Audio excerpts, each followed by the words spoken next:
এই 5 পাথর।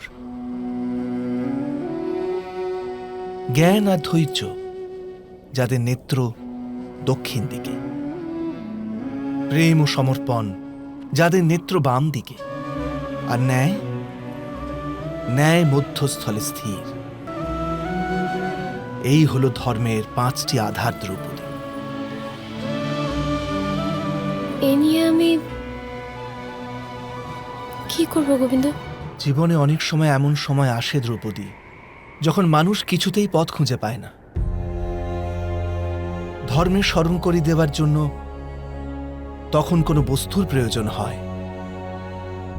নির্ণয় তো সর্বদাই তোমার হবে দ্রৌপদী, কিন্তু ধর্মের কথা মনে রেখে নির্ণয় করা সহজ হবে। মহাভারত প্রতিদিন রাত 9টায় কালার্স বাংলায় আর যে কোনো সময় জিও হটস্টারে।